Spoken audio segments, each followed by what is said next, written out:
the main character had more chemistry with her twin. I'm being so dead ass. No way. Like, I don't understand that romance at all. Happy Tuesday, everybody. I'm Madeline Bookout. And I am Hannah Bookout, and we are Romantasy critics this week. And this is the Check This Book Out podcast, where we talk about fantasy, romance, romantasy, and more. Today we are doing a classic book talk. We are just talking about books, and specifically the subgenre of romance. And subgenre of romantasy. Subgenre of romantasy. Thank you. And we're going to talk about what we like, what we don't like, what's wrong. Because there is something wrong, let's be clear. Yeah. Something is wrong. And we're going to get into that. So, yes. Everybody, find your comfy reading chair, grab your least favorite romantasy, and let's check this book out. That feels really negative. Yeah, I don't want this to be like a pessimistic. Piss in the stick. Pessimistic. Oh. I was like, what? Pessimistic. Yes, no. This is... Grab your favorite romantasy then. Mm-hmm. And let's check this book out. Yeah. That wasn't very uplifting of us. Yeah, I think we should preface, like, at the core of it all, we like romantasy. Yeah. That is the foundation of this podcast. That is, well, yes. So. Let's just start from the beginning. Yeah. Let's start from the beginning. Yeah. Hannah and I love to read. Yeah? Yeah. This is true. We are readers. And we love fantasy. And we love romance.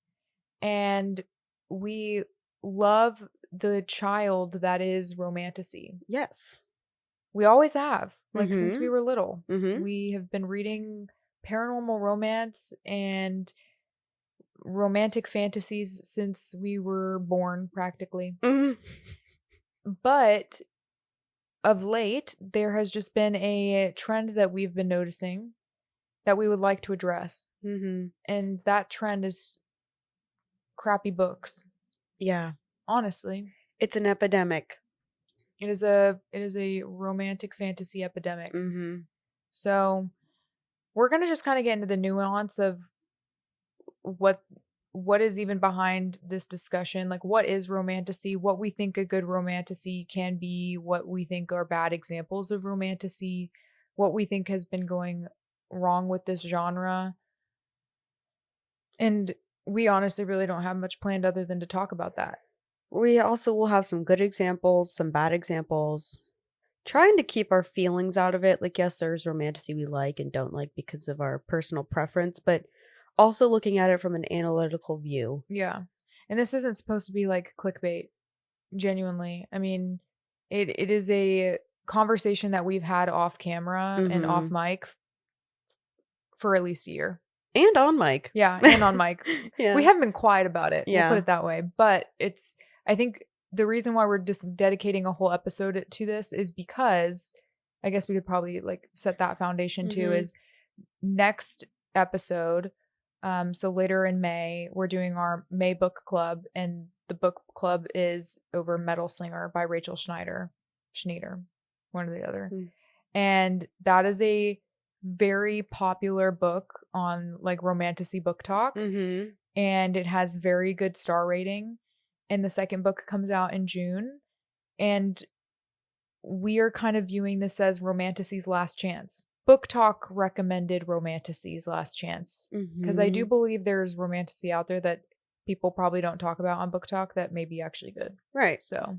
Yeah. Anyways, that sets the stage. Yeah. Let's get into it. Starting off with the definition of romantasy. Yes. I'm going to just literally like Merriam-Webster it. Romantasy is a literary subgenre where a high-stakes magical plot is equal in importance to a central romantic love story. It doesn't really get much simpler than that. Yeah. I will say, I think, and Hannah and I were kind of talking about this before, romantasy seems to be more of a marketing gimmick than it is an actual, like, subgenre, right? Yeah. Because this has always existed. It's just in the past couple of years, it's actually being marketed as a specific word. Yes. And people get kind of heated about it. They do. I would say. I think of Rebecca Yarros' opinion, where she's like, I think romantasy is kind of like sexist, which I think that's an extremist view of thinking of it. Like, it's not meant to put, romantasy writers in a box and be like, like the men like are trying to single out these authors that write romance in their fantasy plots and it's a woman genre or something, and that's just not true. I think what makes a romantasy is, if we had to like just literally that definition Hannah and I said, is that the romance is as equally as important as the plot. 50-50 split. Where it's supposed to be. That's the key here. 50-50 split. Yeah. And I think some classic examples of that are ACOTAR. Like, that is definitely a romantasy series. However, if you take, on the other hand, Throne of Glass by Sarah J. Maas, I would say that is an epic fantasy. Agreed. So there's nuance. Just because a book has like a strong presence of relationships does not make it a romantasy. Right. I think it's very rare that I read any fantasy at all that does not have a plot line including romance. Absolutely. Same. You can think of any Brandon Sanderson. You can think of James Islington. You can literally think of any male written fantasy also and be like, there's a romance subplot. But I think that romantasy is where it's like, it has just as much screen time. Yes. As the actual fantasy like plot going on. My point of saying that was that it's not just women. No, that it's always been. It's not like fantasy is like no romance at all. Like, there's always been a line there that can be blurred, Like, again, romantasy has always existed. Sometimes it's on a heavier side where it's 50% of the plot, and other times it's not. Yes. Yeah. So romantasy becoming a genre. Yeah. You're seeing an increase in, again, it's marketing. I agree. And I think it's, as I said, it's not something it's always existed. For example, Hannah and I were coming up with like examples of what we think would be 2010's romantasy is just paranormal romance. Like, usually that's an urban fantasy type thing. But that is the exact same thing. It's just coined differently, and it's not in like a total fantasy setting. Exactly. That is what we're talking about here. That is the idea behind romantasy. And I if I don't say this, I'm going to like just totally lose my mind. But this is a total tangent that has to do with actually the romance genre. I heard an argument recently, not heard, but like saw an argument on Instagram where somebody basically was being very weird about the romance genre, capital R. And I had never heard this before. Basically, they were saying that their take is that romance has to have a happily ever after.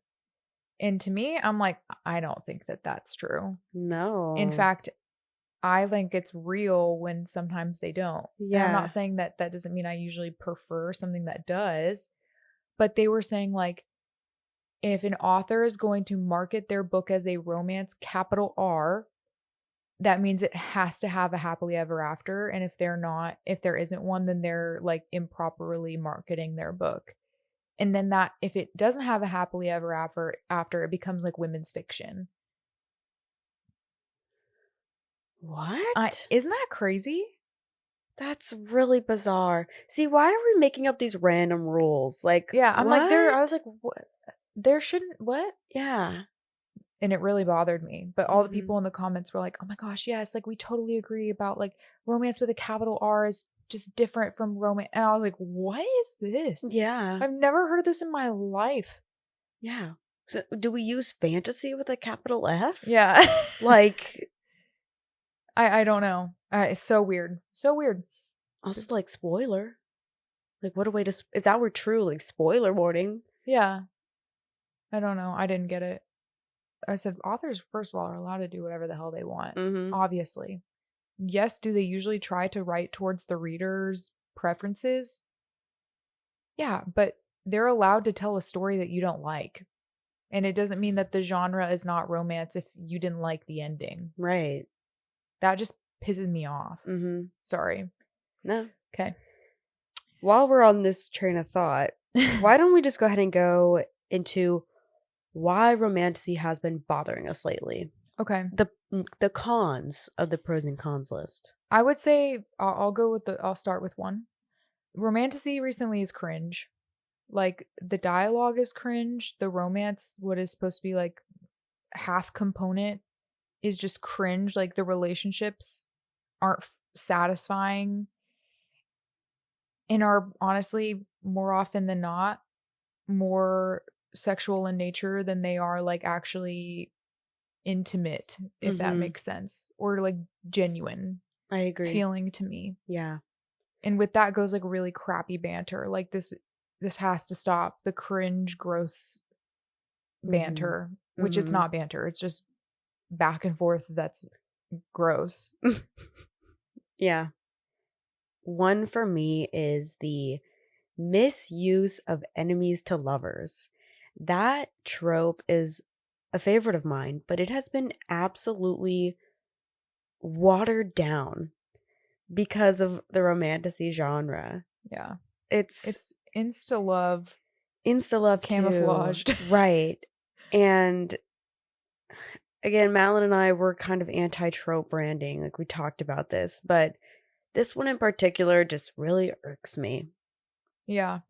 First of all, not every fantasy needs to be an enemies to lovers. Okay? Mm-mm. There are other ways to go about it. Not every woman that's an assassin needs to be super stabby and whatever. But when you're branding as an enemies to lovers and you got like a duology, like, how are you going to write that? How are you going to write them being enemies? You know? I think sometimes they do it well. Yeah, but I'm saying it's watered down because in romantasy, in this genre that is like taking over book talk and whatever, and it seems like every romance author thinks they can write a romantasy now. Devney Perry. Yes. We seeing author Rebecca Yarros. Yeah, dude. We see romance authors turning to romantasy. It's overdone. It's watered down. I'll second that with enemies to lovers, slow burn. Usually I would say those go hand in hand. They do. Right? Yeah. Like usually if it's an enemies to lovers, it is going to be by definition a slow burn. Mm-hmm. And I would say every time I see that, it's usually the opposite. Right. It's usually like insta love and some fake enemies to romance BS. Yeah. Like, as you said, Shield of Sparrows is not in by any means a slow burn romance, guys. And it is in the synopsis. It is its branding. If you were reading the book on Kindle, it says in the title, the second book at least, Rites of Starling, a slow burn romantic fantasy. Slow burn where? I'm sorry, it's no longer a slow burn on the second book if they are already together. Right. Excuse me? Right. Anyways, should we bring up this TikTok that we found? Yes, we should. Okay. Hannah and I think that this woman has cracked the code. Yeah. There's this girl on, I think it was Instagram, that I found, and I sent this post to Hannah where she shows you visually using like physical copies of books where in a book you are allowed to call it like a slow burn based on the length of the series. For example, if it's a standalone, she grabs like a bookmark and puts it 75% ish through the book and says, if you're going to call it a slow burn, that's where you were allowed to turn it into lovers. Yeah. And she does that for like standalone, 2 books, 3 books, more than 3 books. And one thing that you'll notice, authors, pay attention, is that she says if it's a duology, it does not matter between a duology and a trilogy, that regardless of where it is, it's a third act in the second book. And that is like perfect example of how this is done. ACOTAR. Yeah. That is like the perfect timing for a trilogy. And for a duology, I would also argue. Yes. It doesn't matter if it's only 2 books, guys. Yeah. it is supposed to happen that late. That's why it's slow. Mm-hmm. So authors, just stop branding it as that. It's okay to leave out that trope branding. If you want that insta-love, but you don't want to brand it as an insta-love, just don't say anything. I actually disagree. What do you want them to say? I don't want them to say anything, but in fact, I want them to stop writing it that way to begin with. Well, yeah, but if they're not gonna stop. They're not gonna stop trope branding. Okay, if you're gonna trope brand it, then start actually writing it properly. Mm-hmm. Or leave out enemies to lovers, slow burn, whatever. I would imagine it'd be more fun to write a book where you are having your readers like hang on to the edge of their seat. Always. Actually, yeah. Better yet, kill off the character. Yeah. Kill the first romance. Yeah. And then second chance romance in the second book. That's right. Something like that. That's what I'm saying. Yeah. That's what I'm saying. Like, we need more tampon situations out there. Right. We need more tampons. Any other cons weighing on your heart? One that we also had talked about was an imbalance between the romance and the fantasy plots. Mm-hmm. So as we said, if it's a romantic fantasy, it should be 50-50. Mm-hmm. I would say that a lot of the times, a lot of romantasies that I've been reading, it's been like 70-30. Mm-hmm. Where introduce the love interest of a book and it's like the entire plot like washes away. Right. Maybe not for the whole entire book, but there becomes a good chunk of the book where that is the only thing going on. Mm-hmm. And I have a really good example. Please. Maybe I'll save it for later, though. No, I mean, if you have an example, go for it. A Court of Silver Flames. Yeah, dude. That book was 80% romance, 20% plot. 20% might even be generous. I agree. I absolutely agree. And then another 10% of her just running up and down stairs. Yeah, her working out or something. 10% Stairmaster. Yeah, really. 10% Stairmaster. No, actually, though, I completely agree with that. Just like the proportions are off and it just feels like you're not reading what you picked up, you know? What I love and adore about fantasy is the magic system and learning a complicated world. And sure, you don't have to make it some epic fantasy. Not every fantasy needs to be, you know, super complicated. And 8 moons and a whole separate realm and a time travel. Like, it doesn't need to be like that. But don't leave it out. Yeah. Don't undercook it. Yeah, fully define your world. Define your magic system. Create a plot that's unique. Also, define it and then stick to it. Mm-hmm. Like, you're allowed to let your world grow, but there are, I think, certain boundaries that should be set in place at the beginning, and you should, like, hold to those boundaries. Like, be consistent, I guess is what I'm trying to say. Mm-hmm. A good example of that, like, that made me think of that is freaking Fourth Wing. Like, all of the sudden in the third book, there's some elements added to the world that could have made sense if they were introduced that way in the very first book. But in Onyx Storm, it felt like it was an afterthought. And I would say a lot of like romantic fantasies right now, you get a little bit further down in the series and it's like all of a sudden it feels like the author remembered that they wanted to do that. Yeah. And it feels like something that's added on because they felt like they were supposed to. Or they just thought about it later and threw it in there. Like, yeah, that to a reader, come on. Especially readers who are like diehard fantasy readers. It just doesn't come across right. No. There's an art to it where you really need to weave in like the romance. Like, in my mind, like a perfect romantasy is a fantasy plot. Like, let's just pretend like an author wrote a whole fantasy book and, you know, all her characters and the world and whatever and yada yada. And then there's that thread that's just weaving throughout in a pretty pattern throughout the entire series, book, whatever. It just flows natural. There's like an even balance, but like you have your foundation of a fantasy world and the romance is like the fun tie-in, you know? Like usually it starts out with, you know, like the protagonist is a woman and, you know, it sets like, oh, my quest is this. And then she introduced to the male main interest and again, like, the woman or the protagonist, whoever that main character is, should already have their life and world and plot set forward for them, Mhm. and the romance comes along naturally. Yes, I agree. Or is thrown into the mix, and we have a big bang, and then it's just like perfectly woven. Yeah.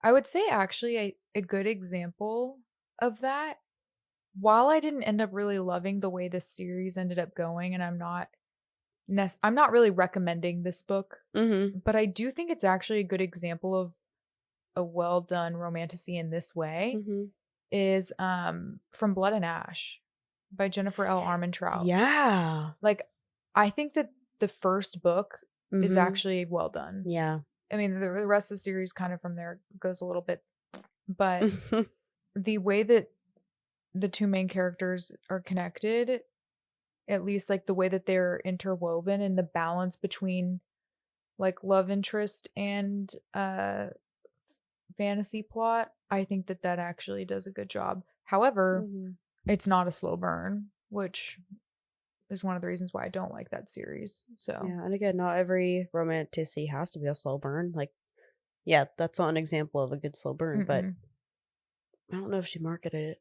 I don't think that she did. So it's okay. Like, she did it artfully. Yeah. And again, this is we're trying to keep our emotions out of this. So like Madeline said, we may not recommend the book or the series, but like, we're gonna appreciate the books that do romantasy well, and that is one. I do think it's one, even if I'm not like a huge fan of the series. Right. But yeah, that book just feels like it had a good balance of fantasy and a good balance of romance. And she had an identity that was well established. It didn't hinge on the love interest. Yeah. Oh, I think the way that I described it earlier when we were talking is the book should be able to stand on its own without the main male character. Like, that's what I was saying. I know. It should not like fall apart if you take out Resand. You know, which I don't think that ACOTAR would. There would be a hole in it, but it wouldn't fall apart. Right. There'd be a Resand-sized hole in that book. Yeah. But that's true. Like, Feyre has a story. Yeah. All on its own. Agreed. Are we good for cons? Anything else? Or should we move to pros? Let's move to pros. A pro for me is that this genre is addictive. Okay, that's true. As a fantasy reader from day one, and a romance reader from like my middle school, high school days, it is so fun being able to read them together. So fun. I love it. Like, oh, I'm craving a romance. I'm going to go to that genre. I'm craving a fantasy. Let me switch over. But now you get like the perfect mix. Yeah, I would agree. Yeah. There's abundance of them too. Yeah. Yeah, which no short supply. There's no short supply of romantasy books. I would agree. I would say that they're also usually more simple and approachable. I would say usually, which makes them very bingeable. Right. And I do enjoy binge reading. So yeah, that's a great point. I would also say that they've brought, like, for me, this is a pro. They've brought a lot of people back to reading. ACOTAR is that girl. Yeah, ACOTAR is that girl. I've enjoyed the fact that there are so many people who have started reading again because of this genre. Like, genuinely, that it is absolutely this genre that has brought people back. 100%. Which is fun. It is. I like that there's actually a community around it. And I think that sometimes it can be negative. Book talk can be toxic. But for the most part, like, it's so fun having people on the internet being like, I recommend this book, like this romantasy, and it appeals to a lot of people. So I think it's fun having a romantasy like community. I mean, that's why we're here too. Yeah, to share those with y'all. I've read some good romantasies. I've read some bad ones, and I would say that honestly, one thing that keeps me from reading more romantasy is just because I have like varied interest outside of the genre. Yeah, but I do think that's a pro. The fact that it is like literally created a community of its own is a good thing. Yeah. I feel like romantasy has also like kind of revived duologies. Sorta. Yeah. You know? There are a lot of romantasy duologies. And short series, you know, like trilogies. I like that. Honestly, can I be real? Yeah. I don't think that Romantasy should be more than 3 books. Oh, heck yeah. And that's actually one of my, I probably should have put that as a con. Some people try to be writing 7-book Romantasies, and that's just not, you don't have enough plot for it, honey. You don't have enough plot for 1,000 pages, first of all. I don't know why we're trying to do that as well. Yeah. I hate to like flip back to the negative side, but I'll get bored. Again, like if you're introducing like they flip from enemies to lovers or whatever, the love finally starts in the second book, 3/4 in. By the 5th book, I'm bored. Yeah, that's why somebody's got to die. Yeah. Somebody's got to die. Like, somebody has to go through their villain era. Like, that's the only thing that's going to redeem Fourth Wing. Something really drastic has to happen if you're going to make it more than 3 books. Yeah. Any more pros? I guess maybe this is a pro, but I also kind of view it as a con, is that, like, it seems to be an approachable genre for a lot of authors. Aspiring authors have had ideas that like this for a long time, and they're getting the courage to write them. But I guess the kind of downside of that is that there tend to be a lot of people who think they can write it. Think that they can write it, and it's oversaturated, and there's not very many unique ideas out there right now. Right. Like, it's just a lot of the same story in a different flavor. Mm-hmm. So it's kind of like hand in hand. Like, I think that it's inspiring a lot of people to write, which I love. Mm-hmm. But at the same time, people aren't like waiting for their own ideas before they actually write them. Mm-hmm. This is an interesting comment, but Read with Cindy, she's coming out with her book later this year. And she's been posting a lot about like the traditional publishing and aspect of it and what it takes to get an agent, you know, to pick up your book. And one of the, maybe a few of the agents that she had reached out to and got back to her were like, Romantasy, like we're going after the Romantasies, like we're picking up the Romantasies that come across our desk because that's what sells right now. That's what I'm telling you. It's just a marketing. Yeah. So again, oversaturated a little bit. Also, side tangent, but also related to that. If I see another, this is gonna sound so bad, but if I see another freaking Romantasy get picked up for a TV show or a movie, I'm gonna scream. Oh my gosh! Why the frick is Spark of the Everflame getting a TV show? Yeah. Like, please help me so understand random. that. The author didn't even seem like they were going to finish the series for a little bit, which I guess is, you know, it's obviously such like a money grab. It feels so cheap. It doesn't feel like they're actually going after books that deserve TV shows and movies. It feels like they're just doing it because they know it's going to make them a shit ton of money. Yep. And honestly, it probably will. But I'll tell you right now, like, I don't want to watch some of these. Yeah. Or there is a part of me that's like, the movie or the TV show has to be better than the book, because some of the Spark of the Everflame stuff was bad. So I'm like, maybe I would enjoy it in TV format. Yeah, they will cut out a lot. So I feel very conflicted about this topic. There's pros and cons again. So let's get into some examples. Okay, shall we? Give me a good example of Romantasy. In the last 3 years, and a good example of a Romantasy that I have read is Heartless Hunter. It is a YA Romantasy duology by Kristen Ciccarelli, and it's definitely probably branded as enemies to lovers. Yeah. And I would say that it absolutely does satisfy enemies to lovers. It was just good. Yeah. Like, it was unique.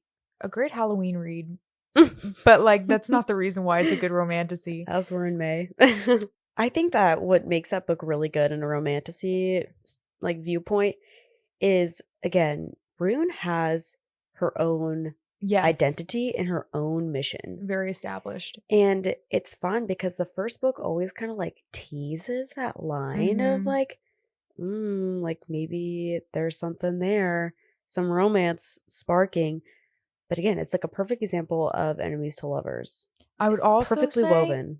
The balance between plot and romance is so good. In fact, I would say that the romance is a little bit less, a little bit under 50, but in a good way. Yeah. I would say it becomes more of a thing in the second book, which I think is also perfect. Yeah. As it should be. But the balance is so good. Like the plot is there. The plot is so there. Yeah. Which is also, I think, impressive because it's dual POV. That is a great point. Yes. And you know what? I like it. Yeah. I like it. I love that series, actually, guys. Yeah, that was a good one. Started off 2025 strong. Or was it? No, yeah, that was last year. I read it in 2024. That's right. Heartless Hunter. But the second book, Rebel Witch, came out last year. 2025. Right. What about you? Do you have an example of what you think is a good romantasy? A good example for me, and this was a recent read also, is Anathema by Keri Lake. This book was long. First of all, I think it's 600, 700 plus pages. And there is a second book, which, full disclosure, I didn't finish. I did DNF. But the first book is a perfect example. We have a female main character that starts off in a world of her own. Again, she has a full established identity. She has a path. And then the male is introduced, and it's enemies to lovers, sorta. I'd say it's more like... I think it's honestly like probably a good fact that I can't really pinpoint how I would describe the relationship. Because, again, no tropes in that regard. But the plot was incredible. It wasn't so much like character focused. It was very like world building, and the magic system was unique, and like there were monsters, and it's high stakes, and she's like a fugitive in this country where she shouldn't be. It's really, really cool how the fantasy was like fully cooked and laid out. And then the second book really goes into character and the romance. Okay. Yeah. So it was just very well done. I was so heartbroken that I didn't love the second book, and I had to DNF it, but the first book was a perfect example. Good. Yeah. As we were saying earlier, that because romantasy, even though it has been coined, like the term has been coined in the past 5 years, I would say, I have good examples from my childhood. One of which is Obsidian by Jennifer L. Armentrout, the same author of From Blood and Ash. So this is like a YA. It's a paranormal romance. Like that's what it is. It is not a true fantasy. It does a very good job of being plot driven because it's 5 books long. And I genuinely think that I was invested in the story the whole entire time, not just the romance. And I was very heavily invested in the romance in that series. I mean, that was my first book boyfriend, guys. Genuinely. Yeah. Damon Black was my first book boyfriend. We've been together for a long time. But also the stakes were so high. I loved the stakes in that series.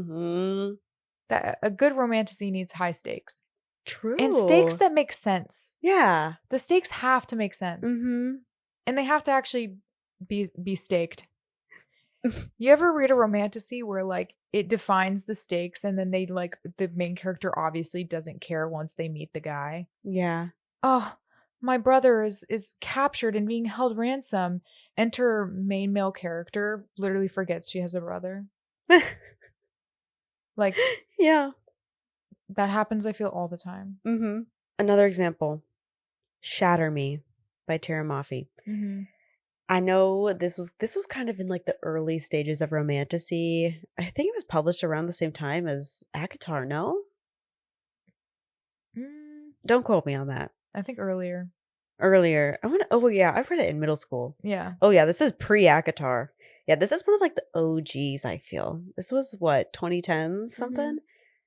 We had a super cool dystopian type of fantasy world, and we had a female main character that just had a lot of mystery surrounded like around her existence. Cool magic. Really cool magic. And again, we have like maybe a love interest in the first book, but when it comes to the second book, you're like, bam, switch up, and that romance is delicious. But they're both stakeholders in the fantasy world, and like they work together throughout the plot of like the fantasy plot, and that's fun too. Yeah. That one was Aaron Warner. Hey, listen up. I think we need paranormal romance back. Like, right? I know we're kind of saying that they are similar / the same, but I just really want a vampire book back. Yeah. I've been thinking about them so much. Yeah. And I've been thinking about how good Zodiac Academy was. but how much I didn't like that newest book. Newest book. Echo Fort? Oh, Echo Fort. What's the first one called? Hannah and I both DNF'd something Never Keep. Never Keep. Yeah. Hannah and I both DNF'd that. That's in the Sins of the Zodiac series. Yeah. You know what I read though? The last one came out, Something Veil, and it actually like ties back to actual Zodiac Academy. Oh. So, anyways, that's a really weird tangent, but any other good examples of romantasy? One comment I do have, though, before we move on is a realization that I have had about romantasy is that I personally think that a romantasy can't be more than like dual POV. Because in order for the like romance plot to be the same as the fantasy plot, you can't have like more than two characters that you're following, in my opinion. Yeah. If you take Crescent City, for example, I would call that like a normal fantasy over a romantasy because it follows too many people for Bryce and Hunt's relationship to be 50%. 50%. That's a good point. It's interesting because I feel like sometimes books will do only dual POV for the first book and then like expand in POVs. Yes. So that's interesting, but which I have a gripe about that. Really? Sometimes. I mean, sometimes it's boring. Like the book I'm literally reading right now. Yeah. Like it's off-putting sometimes. I think that it can be done well. I'll tell you what, if they're going to do that, that shit better be in third person. Oh, yeah. That's what I can't stand about the book that you're currently reading. And that's why it made me so angry. Oh, I saw somebody's Bookstagram post recently. That was like my top 5 horror films. Or have you seen that trend? It's like, yes. Yeah. One of them put books in third person. And I went, oh my gosh. You prefer books in first person?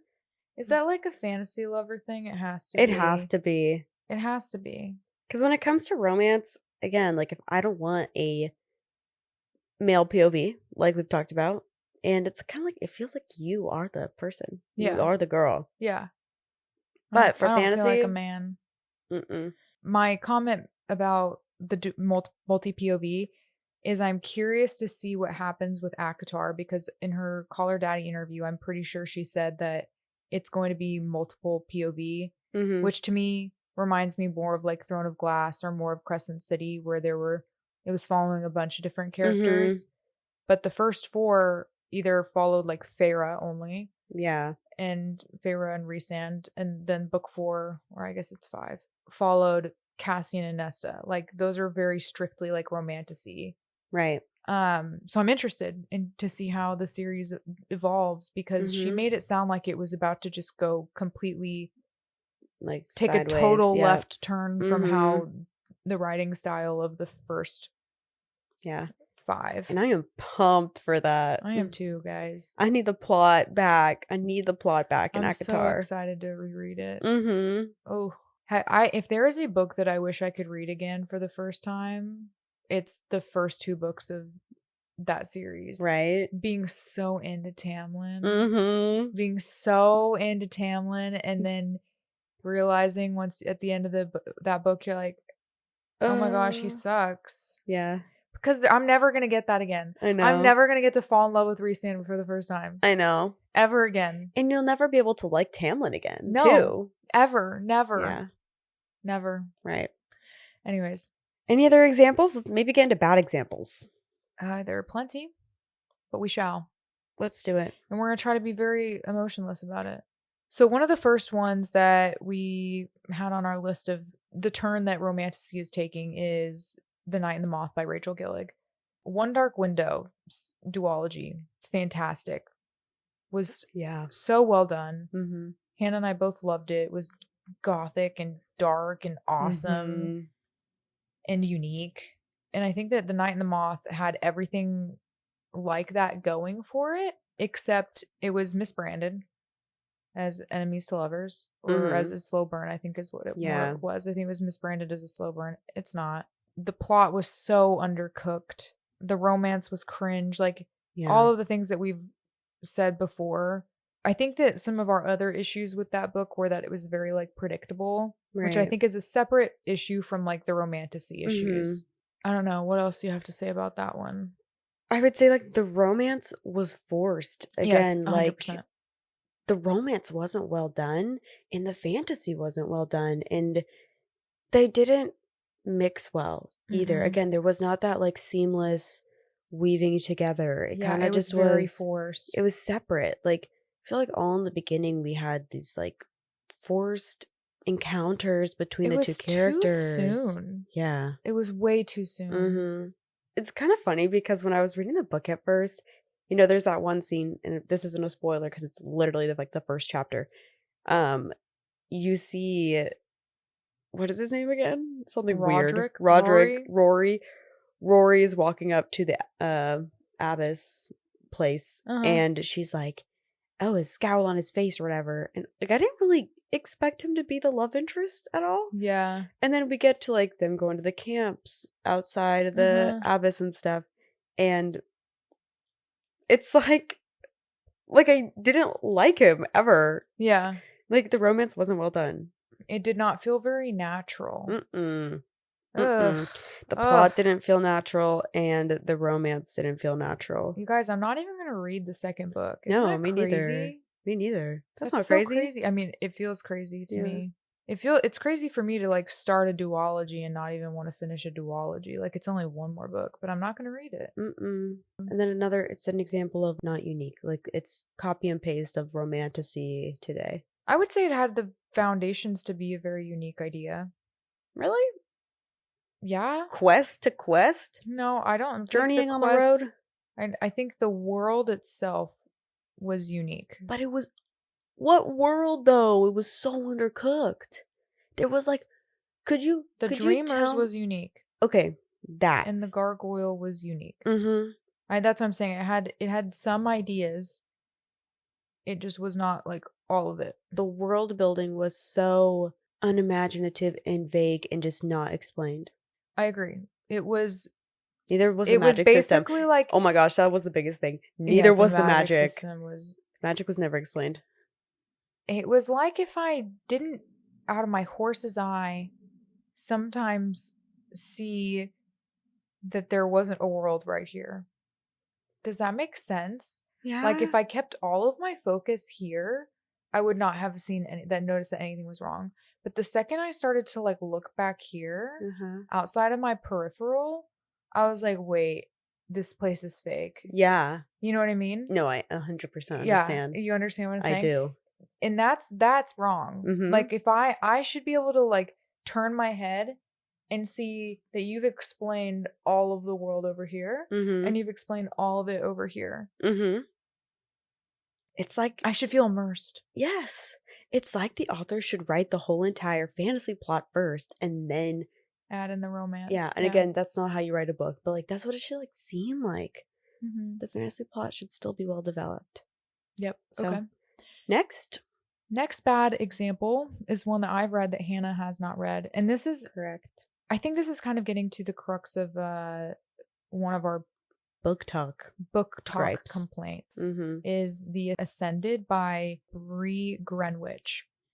Guys, I have seen every fantasy romance, like romantic fantasy book talker obsessed with this book. Yeah. And I thought, oh my gosh, finally. Yeah. There's a romantasy out there, and it's only a duology, and like the second one's coming out this year. And I was like, I'm gonna read it. It's one of the first books I picked up this year. Yeah, it's on my TBR too. This book is bad. Oh my god. First of all, another thing that's categorized as a slow burn. It's only a duology. So as per the rules that Listening with Brit described to us, the connection should happen at the, like maybe 60% through the second book. My gripes with this book it's a laundry list, but the first thing is kind of one of the things I mentioned early on, like such a cringy dialogue throughout the whole entire book. Just like was not well written. The world was not fully built out. Like nothing felt fully done. It all felt like it was just, I had so many ideas and I had to put them on paper. On God, the main character had more chemistry with her twin. I'm being so dead No ass. way. Like, I don't understand that romance at all. Like, the romance didn't make sense. Like, and it was so predictable as well. There's a point of prediction where it's like, it's pretty much handed you on a plate because it happened so early on in the book that it's not really even, I can't even call that predictable. Right. You know what I mean? Mm-hmm. There wasn't anything to see coming because it already came. Yeah. So, I don't know. I had so many problems with that book. I don't even know why I rated it 3 stars, to be honest. It deserves less. How long was it? Oh my gosh. It was 800 pages. That's what I think. thought. Hold on. I'm going to go check. Why are y'all 750 pages. And I remember finishing it and thinking, gosh, that felt so long, but you just can't tell when you're on your Kindle. Right. And so after I went and checked and I was like, oh my gosh, 800 pages for a romantasy? That was not good. And the people who say that was good, I told myself I wasn't going to get heated about this one, but I really am. I think that those people were crossing their eyes while they were reading in order to enjoy it. Well, I feel like that picture of the dog where it's like, that's me looking at that book, or all the people who liked it. Yeah. All right, what's next on our list? I think you were going to talk about On Wings of Blood by Briar Bolin. Another book talk book, but it's not like as huge as The Ascended, that's for sure. But again, another recommendation on the book talk community. Branded as like a perfect romantasy with those themes that we always get that we love: dragons, magic school, enemies to lovers, cool magic, that kind of stuff. What really bugged me about this book is it was like, dive headfirst into the romance, dive headfirst into their relationship. And yes, it was like enemies to lovers, like whatever, but again, they got together by the end of the first book. Sorta. Kind of. Mostly. But because we just dove straight into that, and I also think it's unfortunately lack of like the author's like ability. Sorry. But the main female character had no identity. Again, this isn't a spoiler warning because it happens in the first book. The main girl dies in her homeworld and she's reborn in this another world. And there was magic in both. She never talks about her home life, her first life, and she remembers it. She tells you she remembers it all. She never talks about it. She never talks about her family, really. Like, she's supposed to be like super well trained in like swords, and she was a princess or whatever, so she's well trained and educated. She had magic there. None of it's explained. This is the main plot of your book and you're not going to go into it? Again, it was just head first for the romantasy, but we're set in a magic school, so it's a fantasy. No. So she has no past, pretty much. No past. She just Who tells are you? Yeah, who are you? That really bugged me. Again, it's like, think about the nuances of your characters and their worlds and the magic before you just dive headfirst for the romance. And it also, in this book, the romance was cringe and forced. And we dove straight for the smut. That's the other thing. It was, as soon as we could write the smut, we wrote it. So, which some people enjoy, but it must be me in my old age.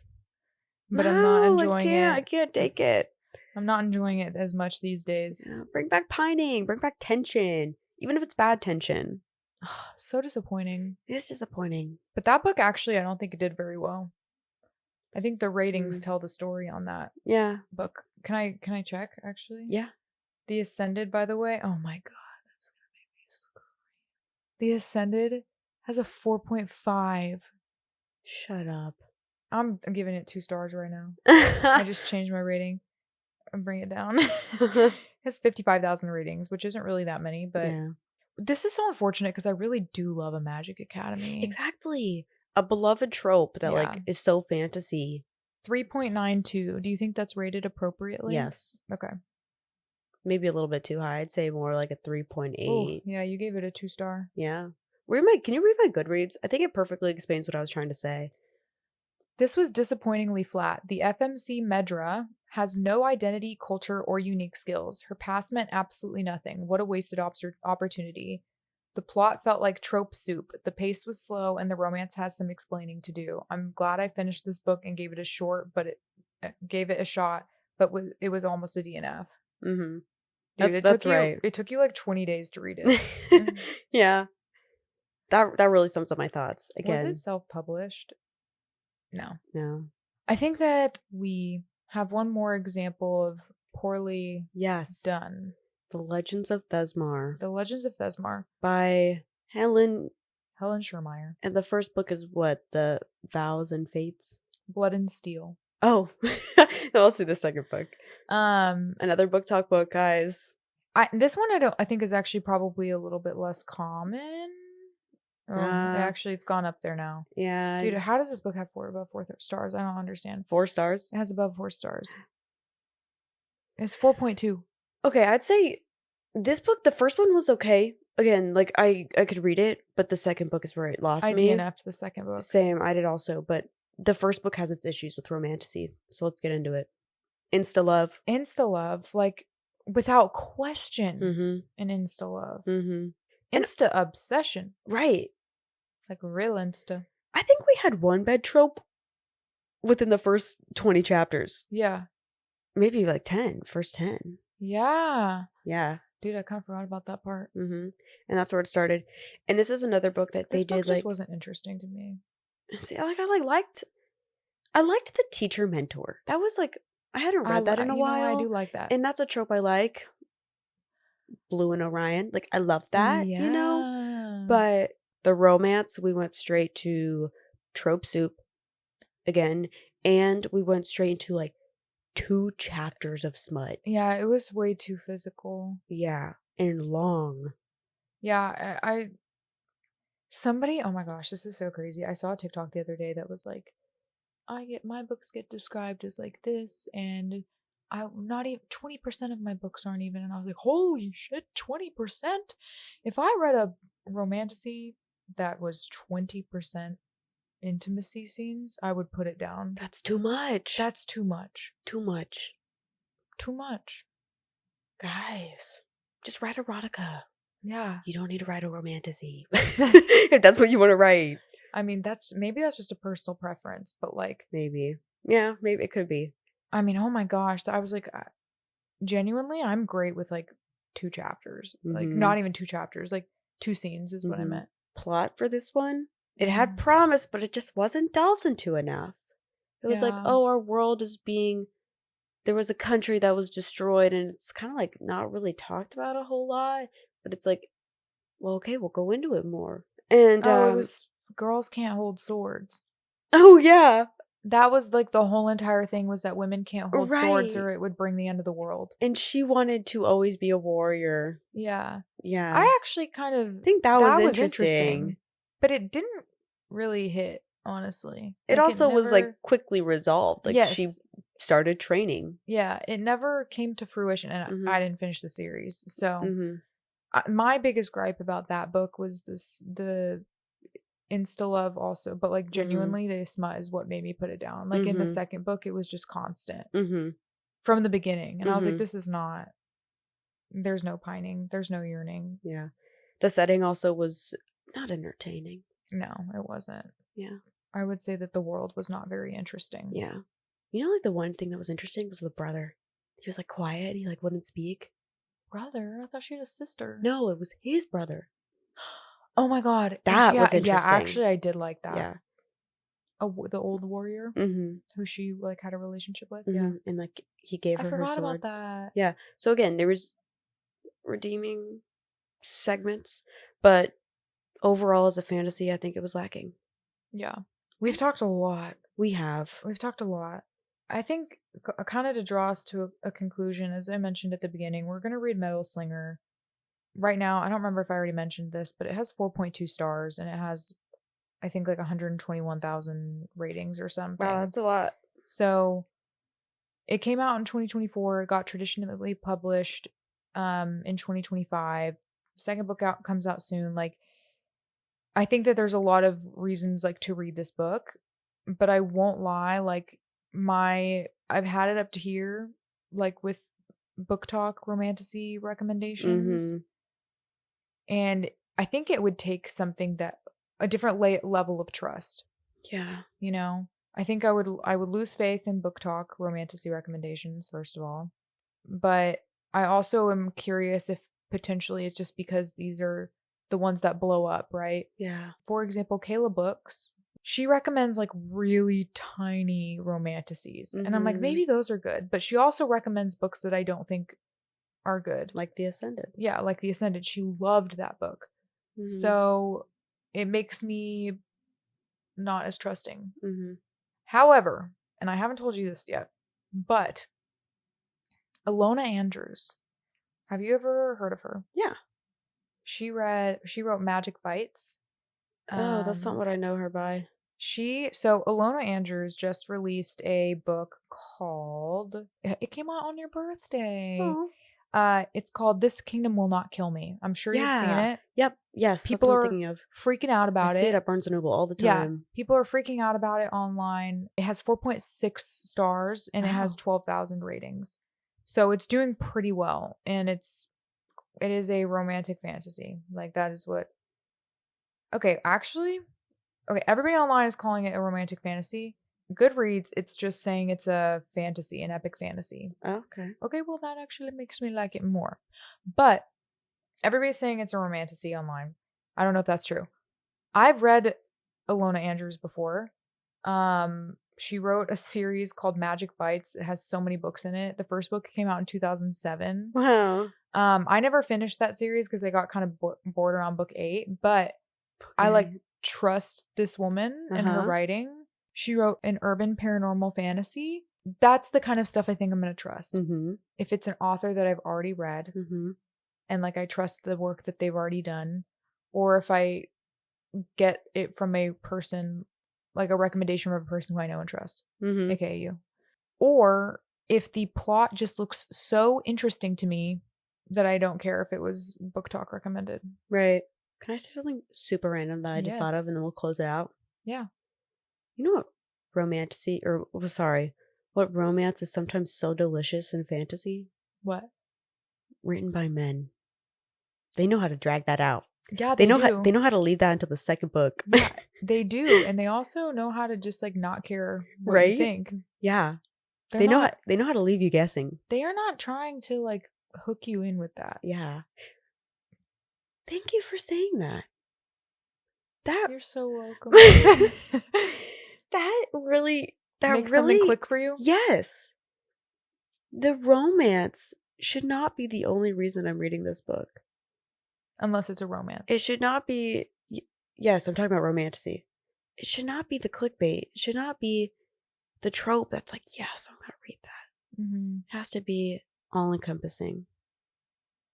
Yeah. As you said, like if I'm going to read a romantasy, I'm there because I also want fantasy. Yeah. I think that wraps it up. Yeah. You said what you needed to say. But we'll let you know what we think of Metal Slinger, guys. Like, it sounds so sad, but I don't have high hopes. I have no idea what it's about. I don't either. I have literally not a clue. None. But I've been hearing about it nonstop for 2 years, so. So here we go. On another romantasy journey. Hey, I did find out it's only a duology, though, so. And we could read both. Yeah, we could literally read both. Should we read both? Well, we can't, because the second one doesn't come out until June 3rd. Oh. Why do we do that? Because I didn't realize that it was a duology until literally like last week. I see. Or until 5 minutes ago. Gotcha. Okay, well, we'll see y'all 2 weeks from now with that one. 2 weeks from now, yeah. I'm Madeline Book Out. And I'm Hannah Book Out. And like we said, join us 2 Tuesdays from now. We'll have our book club. But in the meantime, follow us on TikTok and Instagram at Check This Book Out Pod. And join our book club on Fable, where we'll talk all about Metal Slinger. Yeah, if you want to know our thoughts early before we actually review it on the podcast. Right. So, we'll see y'all then. Talk to you later. Bye. Bye.